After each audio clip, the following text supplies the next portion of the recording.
Hey guys, welcome to another episode of Unjuggle the Struggle with Friends edition. So today we've got Melissa Manning, who is the leading expert on entrepreneurship and wealth strategy. Melissa, I'm so excited to have you here today. I'm so excited. We've been waiting so long to do this that I'm happy it's finally here. I know, I'm excited. Thank you so much. So you tell the listeners, like, who are we talking with today? And then we'll go ahead, we're going to be talking about some of our entrepreneurial struggles and then some unjuggling of imposter syndrome a little bit later in the episode. So who are we talking to today? Okay. Hey guys. So really, I've lived so many lives. So let me try to summarize here. I am a serial entrepreneur, which means I start way too many businesses. There was a period where I started 13 businesses in 10 years while being a single mom. It wasn't starting one, closing it, starting another. It was all of them running at the exact same time. These were coffee shops, restaurant, yoga studio, co-working spaces, you name it. I probably owned a business in it at some point.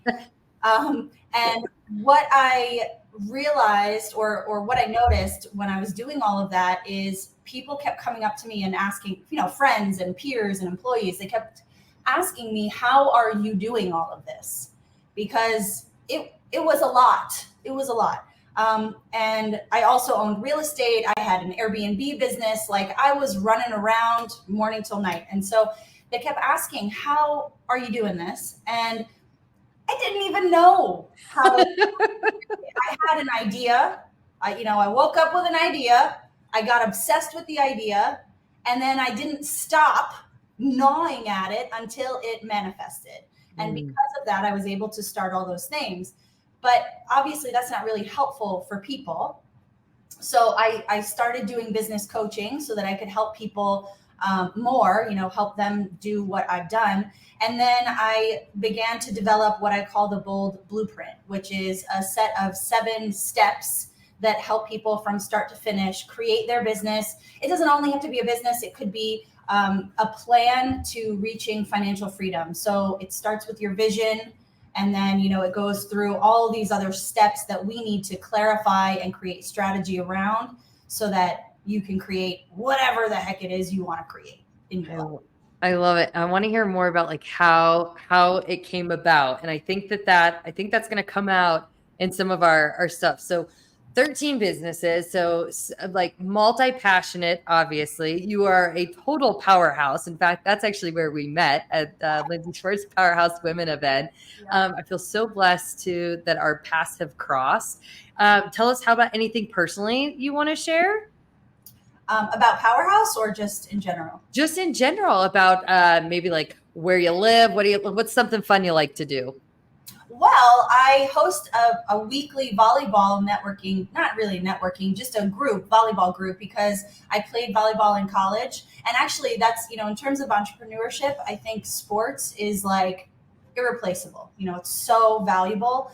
I think that's probably a big reason of why I am the way I am, and kind of taught me a lot of things that help with business and entrepreneurship. But so I play a lot of volleyball. I do CrossFit now, and I talk about it a little too much, which is is it because it's the new sexy thing in your life right now? Yeah, it is. I've been doing it for almost a year, so I don't feel like it's new. Yeah, and it's something that I kind of, because it was so trendy, like I shied away from it for a long time, and so now I'm in it. But I have not joined the cult yet. I don't do competitions or anything yet. So. I was going to say, notice the yet. I totally caught the yet. So we'll check in with you even 6 months from now to see what, competition you've signed up for. I'm part of the cult. Yeah. You know what? All things are possible. So aren't they? Oh, I love it. Well, like I said, thanks for being here. So we will go ahead. We'll get into the struggle topic that we both we're in the thick of right now. So we're coming vulnerably, bringing this to the stage. How about you want to introduce it?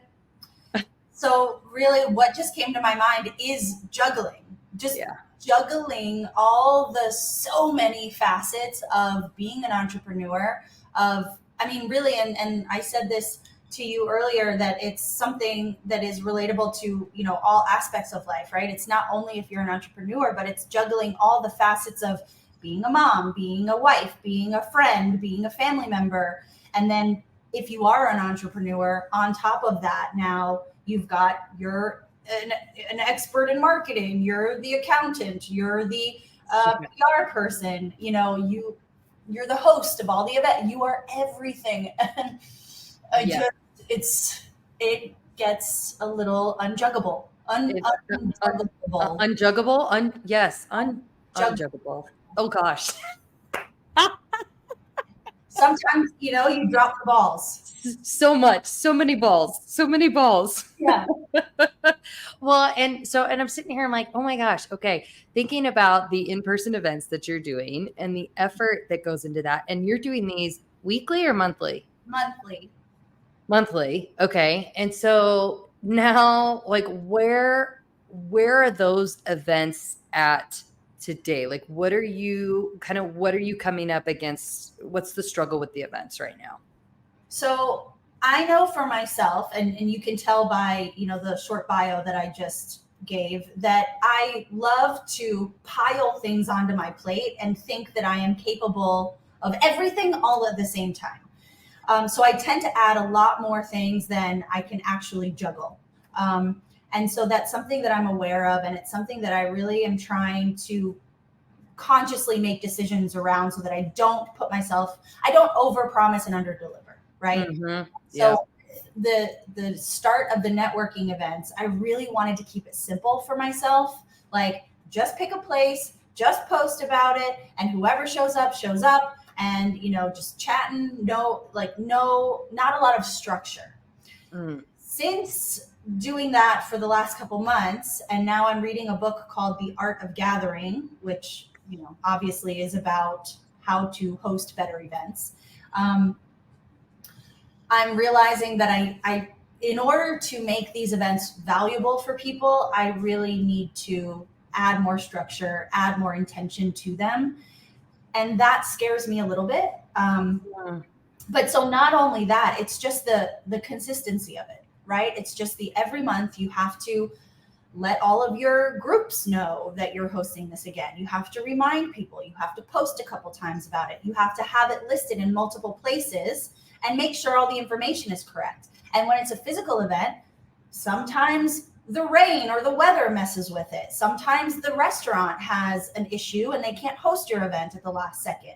Right? I remember that was, we had just started talking and it was, you were going to be hosting an event and it was like, hey, you've got your event today. And you're like, I do, but it's raining like cats and dogs in Miami. And now have to totally do it in a new place. Not even quite sure. And just the way that first off, I have to commend you, like, my friend, you were amazing. Like, the way that you were so just ready to, okay, I've got to passionately pivot, and I have to passionately pivot in a matter of T-minus. I've got 30 minutes to figure some serious stuff out so that I can deliver. And I think that that's what makes, that's one thing that entrepreneurs, like, something I'm absolutely loving is just the way it's just such a space for our problem-solving brains to just go into it, honestly, to click into that space where we operate at our best. And you, my friend, you were operating at your best. You totally pivoted. And that night you had several people come. You had a new restaurant. You had a new, talk a little more about that. Actually, it actually turned out, the thing is too, is like, sometimes you have really high expectations. And then when things like that happen, your expectations go through the floor, right? You're like, nobody's going to show up. It's going to suck. Blah, blah, blah. But then when 5 people show up, you're like, whoa, this is amazing. It actually was really good because a lot more people showed up than I expected to because of the last minute changes. And just as many, if not more, people showed up than the first 2 events. So it was kind of surprising and also very encouraging. And there were some new people there. So, it was great. People, I hope and I think that people got value from it because, it was new people meeting new people. Actually, I had a guest from the Powerhouse event. She showed up and she came. So that was really cool. And so I think, you know what? And I think this is now what has impacted this month's event, is that because I had to pivot, that was a little bit draining for me. Like that took a lot of energy to, you could just cancel, right? Like You could just cancel. Instead, you're just like, nope, I'm gonna go all the way, and you make it happen. And that takes energy. Yeah. And so I think then the couple weeks after that, I think I was a little bit fried from that. And I'm realizing that now, which is why I think I didn't start promoting this month's event as early as I would have. Yep. And then we sit there and now in this cycle of, man, okay, so I tapped into my energy reserves and I delivered. Yay, gold star. But now, okay, I'm almost like in this space where now how am I going to deliver on this one again? And I don't have now it's almost going to take more energy for me to try and once again, like get this thing on the fly because I wasn't putting out like the pre-content. I wasn't well planned ahead. Like, would you say that's kind of, yeah. I'm in that same boat right now. So I launched my group coaching in September. Full transparency, I wanted my first group to meet on the 9th of September. Ended up getting a concussion at the end of August where it was like I was useless. How did you get a concussion? Powerhouse. What? Oh my God. Remember? Oh my goodness. Yes. So when I got home, I was like a vegetable. I was like a vegetable. So that would have been a week before my launch. And I got nothing done. The brain wasn't working. And that's part of that. Like sometimes you just have to rest and be okay with it. And I knew my body was telling me I had to rest. So that's what I did. But then the way that has impacted my launch, the way that has, so then I found myself very similar position to where you were, where it was like I was trying to almost chase my tail a little bit to put this webinar together. Hadn't pre-planned, like did not feel prepared, quote unquote, enough to like get as many registered and attendees as I had wanted or would have met my goals. So then I host these webinars, probably have a good like 30 people, which for your first time hosting, isn't that amazing? Like I felt so blessed, so supported, whatever I did, something worked. And to these webinars, they were hands down, they rejuvenated me in so many ways because of the ways that I saw people they were moved in 60 minutes, like the kind of just realizations that we can have if we ask ourselves the right questions, or the way we can kind of just go, yeah, wait a second, maybe I could think about this particular piece of my life just a little bit differently and tap into joy that is waiting for me. So hands down, when I look at the webinars, I'm like, man, webinars are super successful. But did they feed into the group coaching program the way I had intended? The answer is no.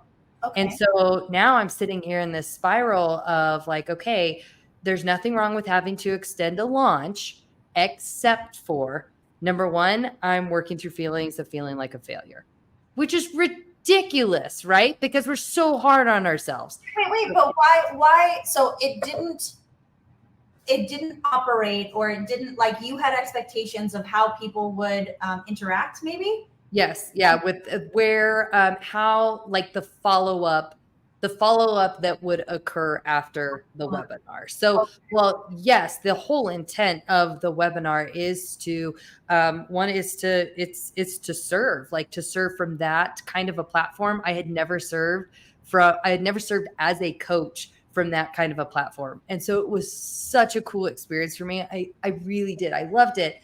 Which again, you put on that hat where in no other world except my own would that be considered a failure? Right. Yeah, because I'm like, even and is the purpose of it, or one of the purposes, that you would like to have more one-on-one coaching clients, and that's what you didn't see happen from it? I think the part of what, again, is like, I really do feel like this calling that I'm stepping into and what I'm building my entire business around is the opportunity to help people wake up from burnout. That we're burnt out in our relationships, we're burnt out as parents, we're burnt out in at work, like we're burnt out with trying to keep up with the latest Instagram, like we're burnt out. And so I just like I'm noticing such a need here, and I think such a space where I can serve. And so I think the idea was like, okay, awesome. I'm gonna help. Like people are going to have these mind shifts, Yeah. and they're going to want more. And I think what kind of ended up happening, it was like, okay, they had these mind shifts, and they're like, okay, that was awesome. I need to I can do this. Like they felt super empowered to do it in their lives, which again, want them to do that. But I think that it's just baby steps. And I think with me and my business at this particular moment in time, I think I'm going to have to be okay with a little bit longer of a sales funnel and a sales cycle. And again, it's just stuff I'm figuring out, but managing the feeling like a failure. So it's just, how do I want to classify success? I need to do some work on that myself. How do I want to, and part of classifying success is like, how am I defining, so not only defining success, but what kind of reward systems am I putting in place right now? Ooh, I love that you brought up rewards. Mm-hmm.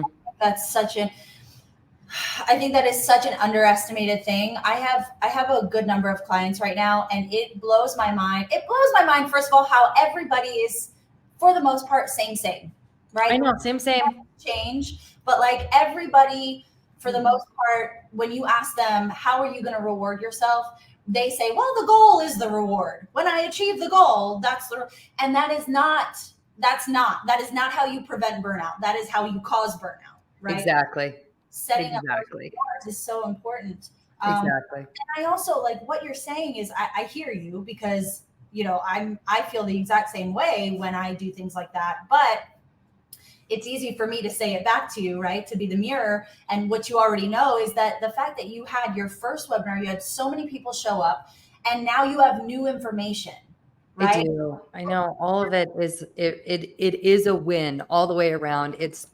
I think it goes back to, and I actually loved what you said, and I kind of had a aha moment when you were talking about managing your expectations. And then because you threw your event together, like last second, you had to pivot.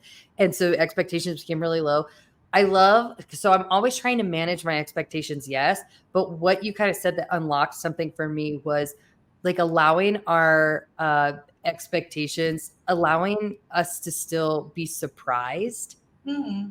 We're like, regardless of how it works out, but so it's good, have those expectations, but also create like a little bit of room in there to be surprised. Yeah. And how special and beautiful that is. So I was really grateful that you brought that up. Yeah. And allow yourself to be excited and happy about it, and allow yourself to consider it a win, right? Yeah. Especially these overachievers, these driven people, you and me, right? We're always on to the next thing. Okay, I did the webinar. What's next? I got to convert clients. I got to, sell people this. I got to get them learning about this. I got to plan the next webinar. A lot of times we don't allow ourselves to acknowledge and like sit in that win. And that's also, again, why the reward system is so valuable, because that forces you to acknowledge your win, right? 100%. For you, the next webinar, you could have a goal of like 35 people. And if you hit that, then you win. Yourself out for, you meet your friend for happy hour to celebrate, or whatever that reward is, right? Yes. But, yeah. So for somebody who's you've been doing the whole entrepreneurship thing a heck of a lot longer than I have. So I'm curious on that whole, reward, like what's one reward that you're constantly like putting in front of yourself? Oh my God. You know what? It's so funny that you're putting it back on me, because totally. I don't even know if I do it. Do as I say, not as I do. This is why we need coaches, guys. This is why we need coaches. Yes. But so I don't have it in my calendar right now, but I had it in there maybe a month ago. I had like, once I edit, I think it was like maybe a couple podcast episodes. Once I got through a certain list of things, then I would spend the rest of the day at the pool. So right, it doesn't cost me anything. It's because a lot of times people are like, well, I don't want to spend money because then that is making it take longer for me to reach my goal. The reward doesn't have to. If you're a busy mom, maybe it's literally like calling in sick from work and just, everybody's out of the house and you just allow yourself to lay in the bed and watch Netflix for a couple hours, right? It's like, it doesn't have to cost money. It can. Yes. My next reward is like, once I hit a certain amount in new passive income. So I'm constantly trying to create new streams of income. So once I hit a certain amount, this is a little vulnerable, I'm going to start getting some Botox. Oh, good for you. And then clothes are always a reward for myself, right? Because I always, Instagram loves to show me things that I want. And so I'm like, no, when I hit X goal, when I hit my goal, go back and buy that thing. I love it. I love it. Awesome. Oh, okay. So let's see. In regards to any of this kind of like chasing our tails stuff, anything else we want to bring up? Like, how do we, maybe something that just came through for me was like, oh man, if we're constantly, maybe how do we maintain a certain level of energy endurance? Because I think you brought up a really good point about how, and same thing happened with me. It was like, I needed to take the rest, but then I poured everything into the webinar. Webinar didn't necessarily give me the results that I had expected, which again was a misalignment on my side too. But now I'm sitting here and I'm almost like deflated, you're not motivated. And where the heck am I supposed to pull this energy from to keep hosting more events and to keep like all the same thing with you tapping into how are you going to bring this energy forth to host the event that you said you were going to do, but then how are you going to get back onto having a certain level of endurance with energy? Any thoughts? It's such a good question. And like, as I was saying the story to you, I realized that is something I need to incorporate, is like, how do I recharge that energy? And so again, going back to the rewards, I think that is a really good way. Like maybe, after every event you host, you plan the next day where you just, maybe you go to the spa, maybe you go to the beach, maybe you do something that you feel like is recharging. So for me, maybe that's something I'm going to start looking at. But also, and yesterday I actually interviewed somebody on my podcast where she was talking about after she meets with clients, she has like a recharge she does. And that's something a little different, but also maybe applicable. Like, I am constantly on Zoom meetings and that drains my energy. So I'm going to try to start implementing some sort of a less than 5 minute, like couple seconds kind of cleansing ritual where I hope that it kind of reinvigorates me a little bit.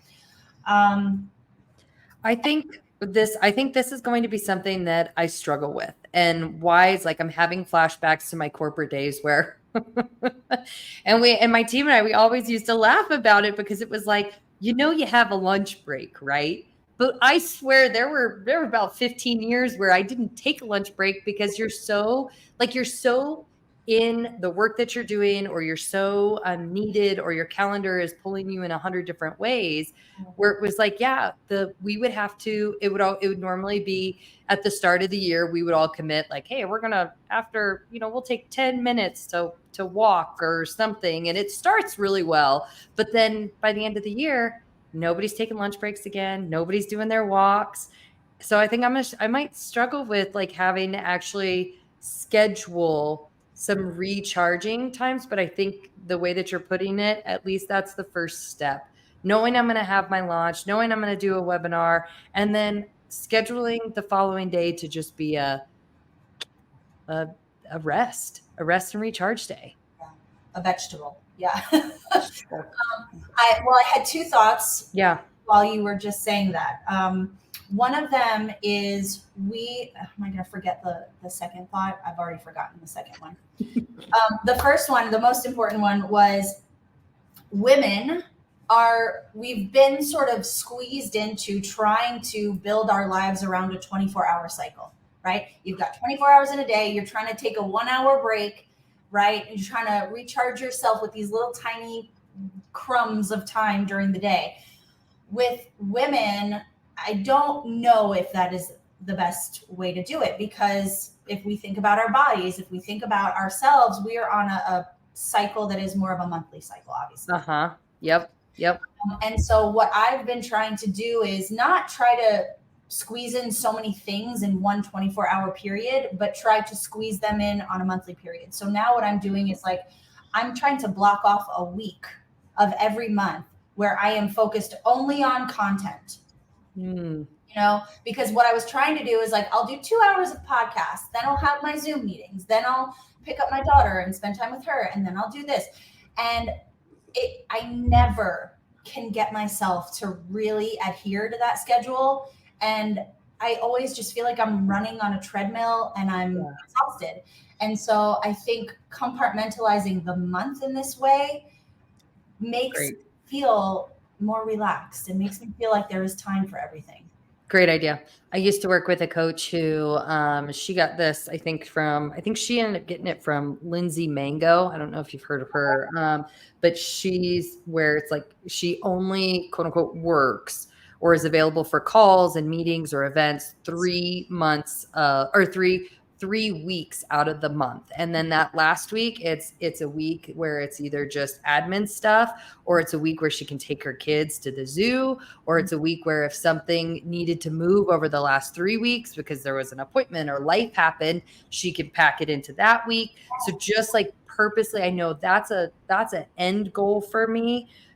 Trying to run my business in a way where I can pack my weeks heavy Monday through Thursday, and that I can do most of my meetings, events, coaching, whatever that looks like, really scheduled into the first 3 weeks of the month. End goal. I really like that too, because what you mentioned is like, if something pops up and there's no space for it in those first 3 weeks, now you have backup. You have backup time. And that's something that I feel like we're always hitting up against. So at least for me, I'm always saying there's not enough time in the day. There's not enough time, right? So if we have this like 4 to maybe 6 or 7 days at the end of the month where it's like, okay, fine, you can give up one of those hours. Yeah. It takes a lot of the pressure off. And also you always have that week available. Like if you are really getting burned out, you have that week to rest or go on a vacation or do with your family, like you mentioned. So that's really lovely. The other thing that I thought about, I remembered my second thing was, and maybe I'm going to start doing this too with the events that I'm hosting or my virtual workshops that I'm doing, is I'm going to write down my expectations beforehand so that I can really look at them a little more logically, and I can like this. If I say, because for me too, my goal is to ultimately have kind of this constant flow of one-on-one coaching clients.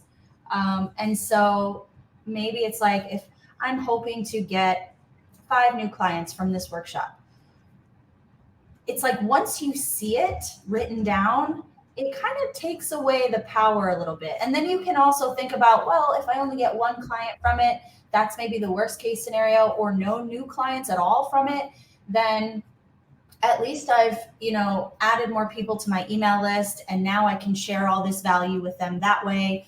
Or, at least you can look for the other wins. Yep. Yeah. I like that. Yep. I'm going to try it too. Let's report back. Okay. Yeah. I love it. Okay. So then the other thing too, something I just thought about was that last week, and this kind of moves us into the second part here of our unjuggle. But if we were setting up our businesses in a way that would create additional time for rest, that's also a fantastic time to really lean into our intuition. And the way that intuition has guided both of our businesses, both of our lives, the way that we're both continuing our journey of leaning into the intuition. But you have a phenomenal story about how this was like almost pressed on you, and I think that you should share it for our, something you think you've unjuggled. So you share your story.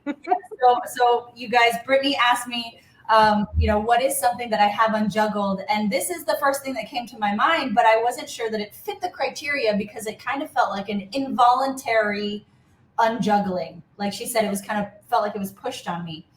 And so a couple months ago, this was in April, I had a birthday event where I rented a boat. I live in Miami. So I rented a boat and I got a couple of friends together and we went on this boat and, we got some drinks. We got the captain who's driving the boat and I'm in a great mood.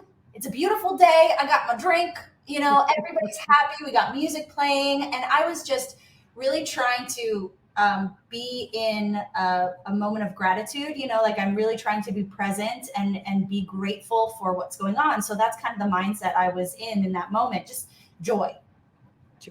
And so we're just hanging out. And what we do in Miami is we pull up to these little islands in the bay and there's no buildings or anything on them. They're just trees and foliage. And so it's very shallow. And so you can walk around, people barbecue. It's great. Beautiful. And so I'm walking back to the boat and all of a sudden I feel almost like this really sharp stick go into my ankle. And that's what I thought it was. Like, what else could it be? And so immediately I could not walk and my friends had to help me to the boat. And so to make a long story short, I got stung by a stingray and we didn't really even know what it was at the moment. So I was kind of laying there. Stingrays have poison. I did not know this. They're in all the zoos and the aquariums. Yeah. So I thought they were docile and safe. And so they have poison. And so I'm laying on the boat and my whole body is shaking. My leg is in like this immense burning pain, which was something that I couldn't even verbalize at the moment. They kept asking me, what do you feel? What do you feel? Are you numb? I wasn't numb. I had this excruciating, like burning pain in my ankle and up my leg that I couldn't explain. And it got to a point where I couldn't really speak at all. I couldn't open my eyes. My whole body was shaking. I was just laying there on one of the boat benches, my head on my friend's leg, and she was kind of like, it's okay, you're gonna be fine. My other friend had to lift me up to give me water because I couldn't drink water on my own. I couldn't open my eyes. They were speaking, they were talking, they were trying to figure out what had happened. I was consciously like, I could hear everything. I was there, but my physical body like couldn't move or do anything. And so I have an 11-year-old daughter. And so in that moment, I didn't know it was a stingray. I didn't know what was going on. And I'd never been in a position like this before. So it occurred to me that maybe this is how I go. Maybe this is how I pass away. Like, so scary. Yeah. Some time goes by. They keep asking me questions. They're trying to decide if we need to go to a hospital. We should have gone to the hospital. For anybody, if this ever happens, go to the hospital. Noted. We did not go to the hospital. Eventually somebody was like, give her sugar. Maybe her blood sugar is low. They gave me some sugar. I kind of came to a little bit. I was able to sit up. I was able to communicate a little bit, but it was still super slow and like took so much energy. And so I basically stayed on the boat for another maybe 2 hours and was kind of just like, hunched over and like kind of passed out for the rest of the time. Okay. So after that, something changed in me. And so during this whole thing, actually back up. So after this whole thing, I was looking for some kind of an epiphany, right? People have these like near-death experiences where, they see baby Jesus, they see something, right? I didn't have any of that. So there was no sort of very obvious epiphany, but I was looking for that. I was like, this was a really intense moment for me. This is something that's never happened to me before. I possibly could have. I mean, Was there stuff going on in your life where you like, was there obviously there was a reason that you were looking for this epiphany? Is it, were you struggling with the business? Was it like, I'm always kind of looking for that. Like I went skydiving a couple years ago. I was looking for an epiphany from that too. Um, but you know what? And it's actually an interesting question because there is a reason. There's a reason because I knew that I was holding myself back. I was being blocked by something, blocked from my authenticity, blocked from the value that I could give to others. And I I have been trying for a long time to get access to that, and nothing seemed to let me break through. And so, and also, it was just a horrible experience that I was hoping I could take something away from it, something positive. yeah, And so there was not anything obvious, other than, there was a bit of a feeling of like, wow, I really cannot rely on those around me, which is a crappy feeling. That's not a positive. But there was some kind of a subconscious shift in my people pleasing, which I didn't mm, initially. And I was telling Brittany this earlier that my business, my company is called the Audacious Founder, right? Like audacious, audacity, this courage, this bravery, right? And that's what I had in building my businesses. But when it came to me personally being audaciously vulnerable, audaciously authentic, I wasn't really embodying that. And so there was a shift that was involuntary, like I said earlier, where after this happened, I just really stopped caring what people think. And I mm. didn't even realize that I cared that much. I really didn't. You I just, didn't even, not only did you not realize it, you didn't even think you did. I didn't think that I cared because my brand is Audacious Founder. Like I Yeah. thought that I was embodying that.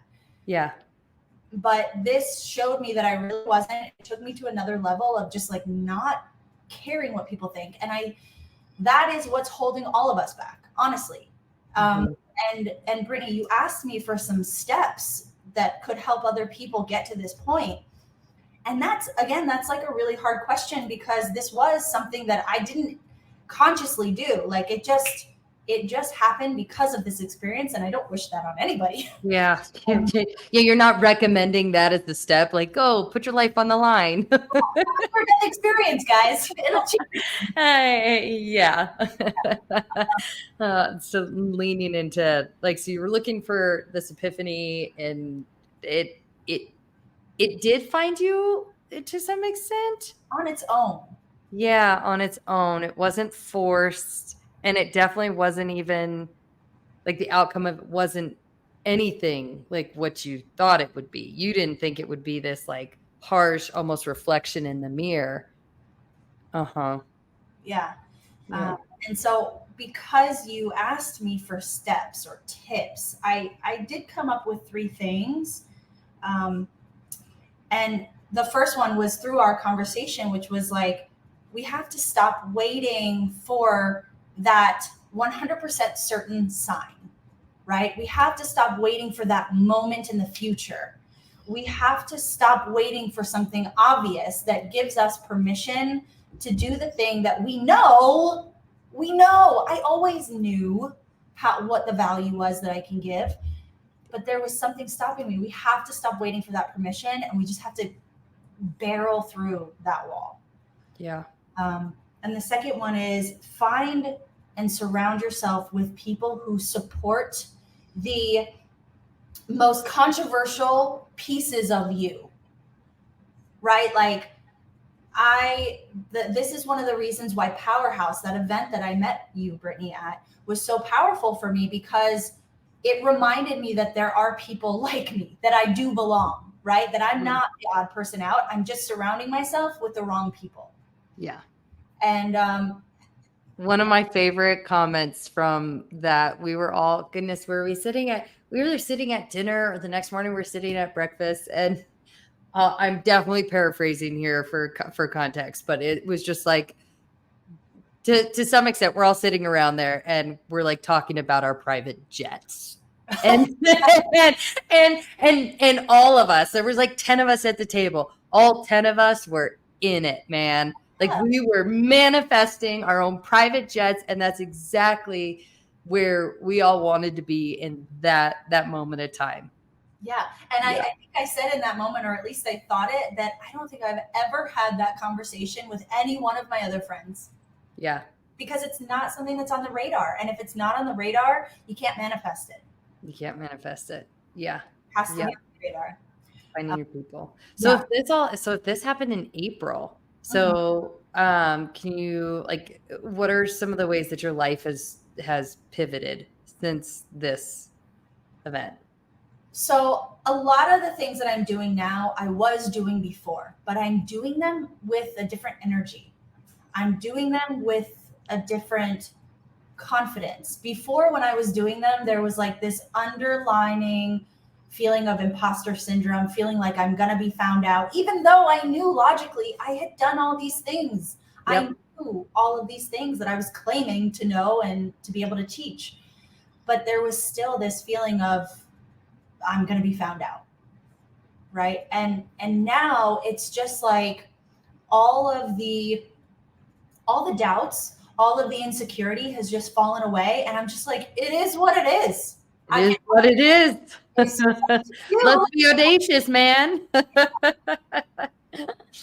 So I had started my podcast in 2021, I believe. But then I got a little inundated with clients through the wealth strategy company that I've been working with. So I had to put a pause on that. I stopped for about a year. Then this Stingray thing happened. And I was like, all right, here we go. I'm getting started again. It's happening. So I started that. I started the networking event because I realized, again, I want to be surrounded with a certain type of person. And it's not going to happen on its own. I need to create the space for that. And so that's why I started the networking event.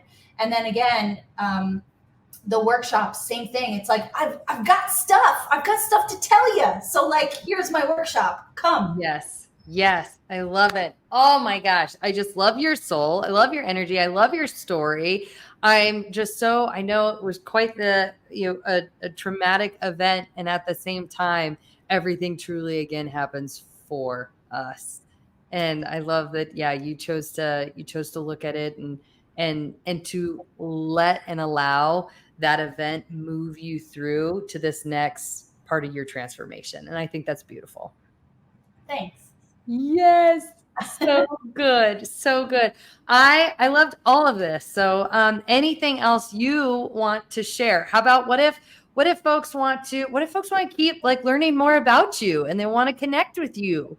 Yeah. So I think probably the place where there is the most content is the podcast. It's called the Audacious Founder Podcast, Being Bold in Business. It's on Apple. It's on Spotify. You can find it on my website, audaciousfounder.com. And I just want anybody listening to know that if you are building a business, if you want to build a business, if you just want to build the wealth you're worth, if you want to build a lot of money, then reach out to me and let's start talking about it, because that's what I do. I love it. That's what you do. That's what you do. Vulnerably, authentically, audaciously. Oh, yeah. I love it. Awesome. And I'll include all of those links in the show notes too, just to make it easy for folks. But thank you so much for just your story. I loved the stuff that came through this. Thank you even too for helping me unjuggle some of the struggle that I'm in right now. I needed this conversation just as much as anybody. So thank you.